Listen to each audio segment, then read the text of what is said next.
പരമപിതാവിന് സ്തുതി പാടാ. അവനല്ലോ ജീവനെ നൽകിയവൻ. പാപങ്ങളാകവെ ക്ഷമിച്ചിടുന്നു, രോഗങ്ങളാകിലവും നീക്കിടുന്നു. പരമപിതാവിന് സ്തുതി പാടാ. അവനല്ലോ ജീവനെ നൽകിയവൻ. മഹത്വമുള്ള യെശയ്യാ പ്രവാചകന്റെ പുസ്തകം 66-ാം അധ്യായം. യഹോവ ഇപ്രകാരം അരുളിച്ചെയ്യുന്നു: സ്വർഗം എൻ്റെ സിംഹാസനവും ഭൂമി എൻ്റെ പാദപീഠവും ആകുന്നു. നിങ്ങൾ എനിക്ക് പണിയുന്ന ആലയം ഏതുവിധം? എൻ്റെ വിശ്രമസ്ഥലം ഏത്? എൻ്റെ കൈ ഇതൊക്കെയും ഉണ്ടാക്കി, അങ്ങനെയാവുന്നു ഇതൊക്കെയും ഉളവായത് എന്ന് യഹോവ അരുളിച്ചെയ്യുന്നു.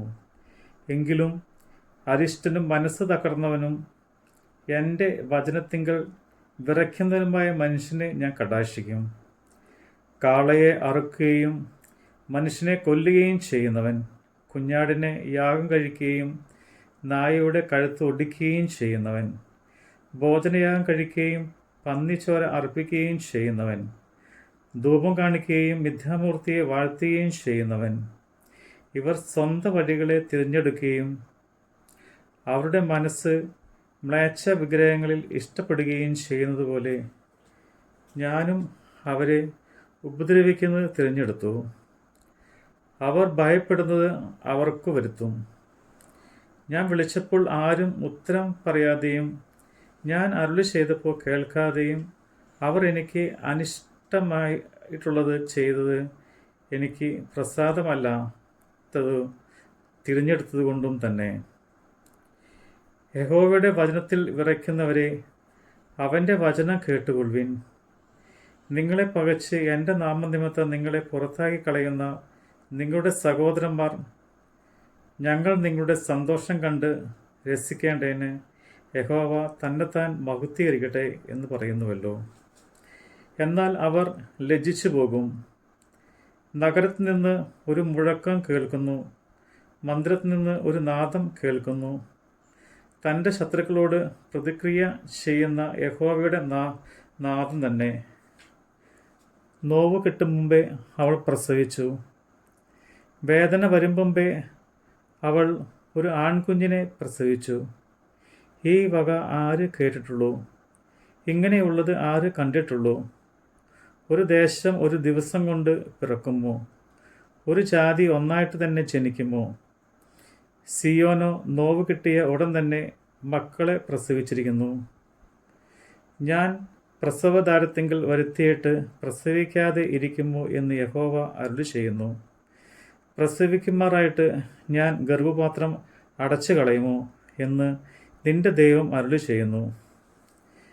യെരൂശലേമിനെ സ്നേഹിക്കുന്ന ഏവരുമായുള്ളവരെ, അവളോടുകൂടെ സന്തോഷിപ്പിൻ, അവളെ ചൊല്ലി ഘോഷിച്ചുല്ലസിപ്പിൻ. അവളെ ചൊല്ലി ദുഃഖിക്കുന്ന ഏവരുമായുള്ളവരെ, അവളോടുകൂടെ അത്യന്തം ആനന്ദിപ്പിൻ. അവളുടെ സന്താന സ്തനങ്ങളെ പാനം ചെയ്ത് തൃപ്തരാകുകയും അവളുടെ തേജസ്സിൽ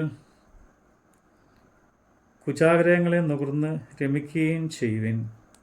യഹോവ ഇപ്രകാരം അരുളിച്ചെയ്യുന്നു: നിങ്ങൾക്ക് കുടിപ്പാൻ വേണ്ടി ഞാൻ അവൾക്ക് നദി പോലെ സമാധാനവും കവിഞ്ഞൊഴുകുന്ന തോടുപോലെ ജാതിയുടെ മഹത്വവും നീട്ടിക്കൊടുക്കും.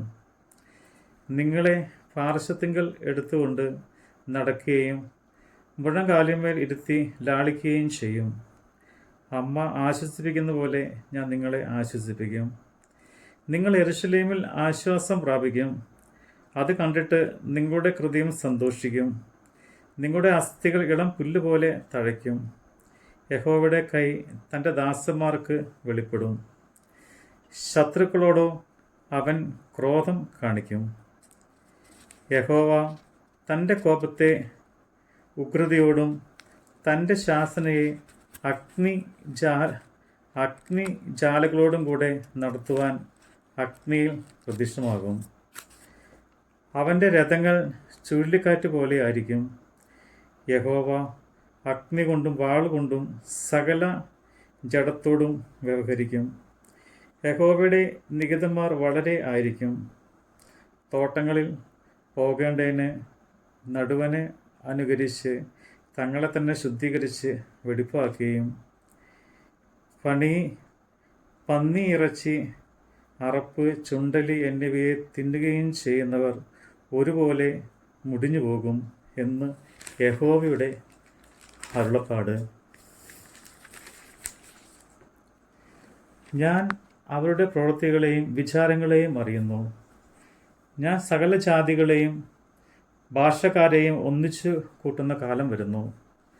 അവർ വന്ന് എൻ്റെ മഹത്വം കാണും. ഞാൻ അവരുടെ ഇടയിൽ ഒരു അടയാളം പ്രവർത്തിക്കും. അവരിൽ രക്ഷിക്കപ്പെട്ട ചിലരെ ഞാൻ തർശീശ്, വില്ലാളികളായ പൂൽ, ലൂദ് എന്നിവരെയും തുബാൽ, യാവൽ എന്നിവരുമായ ജാതികളുടെ അടുക്കലേക്കും എൻ്റെ കീർത്തി കേൾക്കുകയും എൻ്റെ മഹത്വം കാണുകയും ചെയ്തിട്ടില്ലാത്ത ദൂരദ്വീപുകളിലേക്കും അയക്കും. അവർ എൻ്റെ മഹത്വത്തെ ജാതിയുടെ ഇടയിൽ പ്രസ്താവിക്കും. ഇസ്രയേൽ മക്കൾ യഹോവയുടെ ആലയത്തിങ്കിലേക്ക് വെടിപ്പുള്ള പാത്രങ്ങളിൽ വഴിപാട് കൊണ്ടുവരുന്നത് പോലെ അവർ സകല ജാതികളുടെയും ഇടയിൽ നിന്ന് നിങ്ങളുടെ സഹോദരന്മാരൊക്കെയും കുതിരപ്പുറത്തും രഥങ്ങളിലും പല്ലക്കുകളിലും കോവർ കഴുതപ്പുറത്തും ഒട്ടകപ്പുറത്തും കയറ്റി എൻ്റെ വിശുദ്ധ പർവ്വതമായ യെരൂശലേമിലേക്ക് യഹോവയ്ക്ക് വഴിപാടായി കൊണ്ടുവരും എന്ന് യഹോവ അരുളി ചെയ്യുന്നു. അവരിൽ നിന്ന് ചിലരെ ഞാൻ പുരോഹിതന്മാരായും ലേവ്യരായും എടുക്കും എന്ന് യഹോവ അരുളി ചെയ്യുന്നു.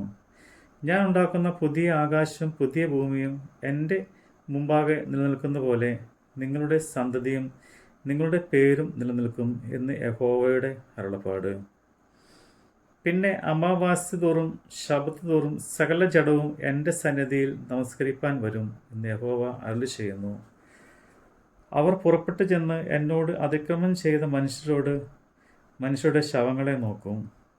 അവരുടെ പുഴു ചാകുകയില്ല, അവരുടെ തീ കെട്ടുപോകുകയുമില്ല. അവർ സകല ജഡത്തിനും അറപ്പായിരിക്കും. നമ്മുടെ കർത്താവിൻ്റെ വചനമാണ് നമ്മൾ കേട്ടത്. ഇടയനെപ്പോൽ നമ്മെ തേടി വന്നു, പാപക്കുഴിയിൽ നിന്നേറ്റിയവൻ സ്വന്തമാക്കി നമ്മെ തീർത്തിടുവാൻ സ്വന്ത രക്തം നമുക്കേകിയവൻ.